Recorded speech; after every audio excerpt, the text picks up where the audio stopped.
C'est un salon dirigé des mains de maître par le groupement ivoirien du bâtiment et des travaux publics. Le salon des infrastructures d'Abidjan se tient toujours à Abidjan du 12 au 14 novembre 2024 et nous avons l'honneur de recevoir sur notre plateau, sur le plateau de cette info bien sûr, Docteur Paulin Kwasi. Il est le président du comité scientifique du SIA. Docteur, bienvenue. Ok, merci. Merci à vous de m'avoir invité. Président du comité scientifique du SIA, qu'est-ce que cela signifie? En tout cas, merci pour cette question. C'est vrai que nous sommes à une nouvelle édition du comité du SIA, Oui, mais je suis à la 3e fonction consécutive, oui. puisque depuis Ça veut dire que vous faites bien votre boulot. 2016, Vous faites bien votre 2018, travail. oui, bon, merci. Et 2024, donc ça fait la 3e édition du salon, Oui, pour laquelle je suis président du comité scientifique. oui. Donc, comme vous le savez, un salon, c'est d'abord une exposition. Mhm. Et il faut donner un esprit à cette exposition. Et c'est à ce niveau que le comité scientifique, il intervient. Oui, Donc, le comité scientifique, il a pour rôle principal de donner un esprit au salon à travers le thème principal qu'on définit.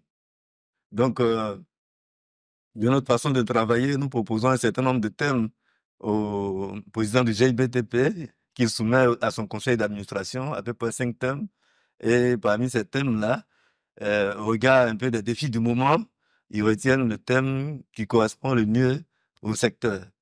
Donc, pour cette édition, nous avons proposé le thème technologie émergente et innovation dans l'industrie du BTP. mhm. Et c'est ce thème qui semblait le plus intéresser le plus de personnes, surtout que c'est un thème transversal. Pour revenir à votre question, le comité scientifique, comme je le disais, c'est lui qui définit le thème. Donc, il propose un contenu à travers les thèmes de référence.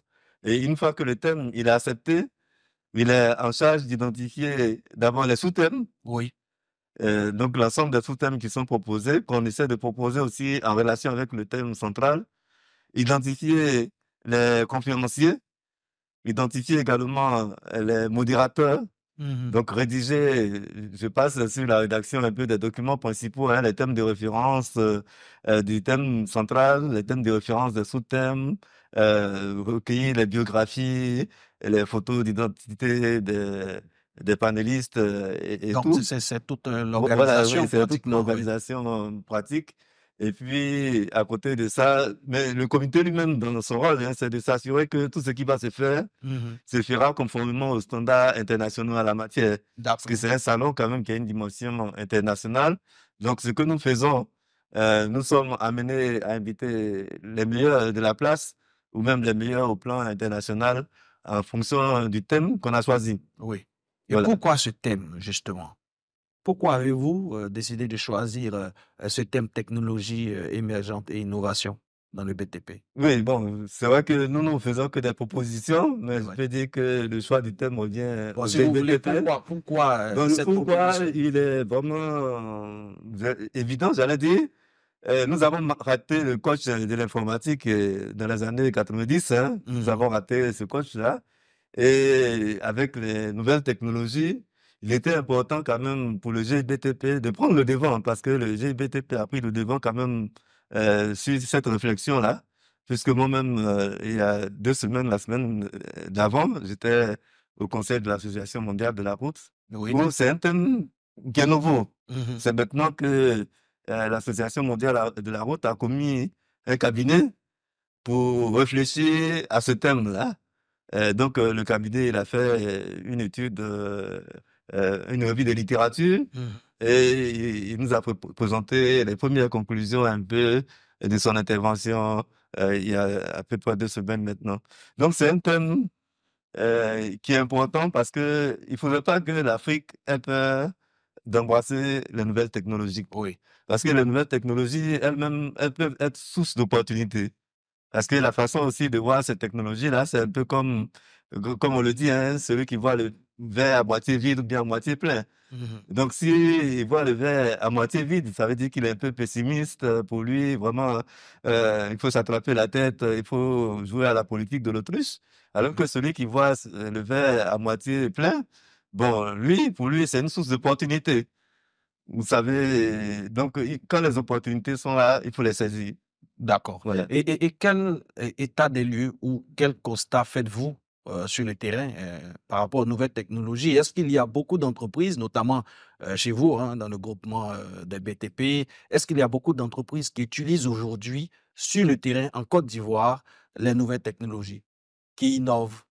Bon, comme on a pu le voir depuis hier, les innovations, elles ont commencé quand même Oui, à travers déjà l'exposé inaugural que le DG du Bénin a eu à faire hier, avec le BIM Management, avec les drones que les gens utilisent pour les levées topographiques. oui, Donc, il y a un certain nombre d'applications qui sont faites.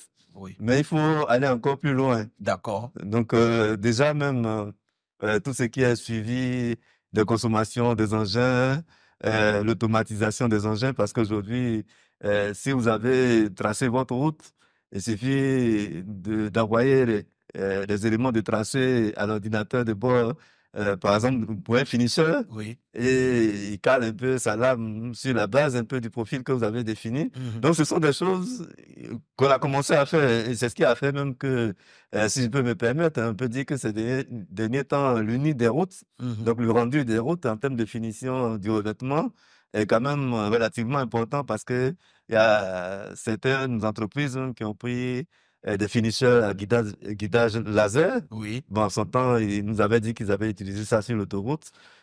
Bon, et puis sur les travaux, on voit ici, il y a beaucoup qui ont eu à l'utiliser, les finisseurs, les machines à guidage laser de manière à ce que la finition soit la mieux possible.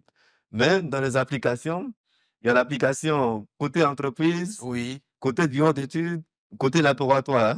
Donc, et puis, bon, si on prend tous ceux qui fournissent les matériaux, donc, nous, on souhaite que toute la chaîne de valeur de l'industrie puisse s'approprier ces technologies-là. Oui. C'est vraiment ce qui nous semble essentiel.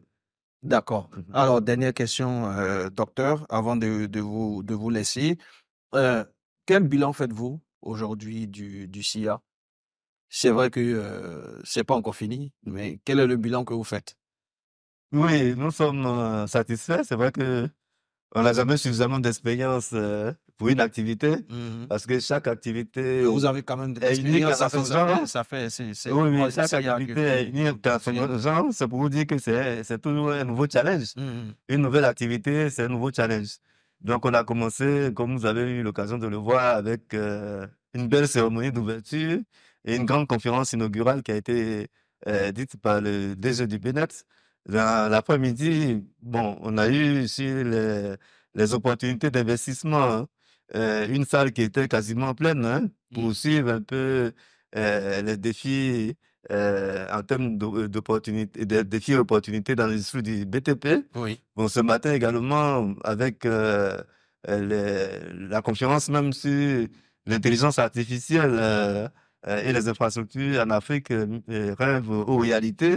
Bon, vraiment, avec une très forte participation, on a dû même terminer un peu avec quelques minutes de retard. On a anticipé sur le panel qui devait suivre, mais il y a un engouement, hein. Il y a un engouement vraiment, et c'est quand même important. Avec tous les besoins qui ont été exprimés, il appartient à chacun de pouvoir capter les opportunités qui se présentent à travers un peu tout ce qui a été dit. Donc vraiment, je peux dire que c'est une satisfaction pour le comité scientifique que je représente. Mais la tâche n'est pas finie. Nous continuons. Voilà, donc vraiment, on peut dire qu'on est satisfait.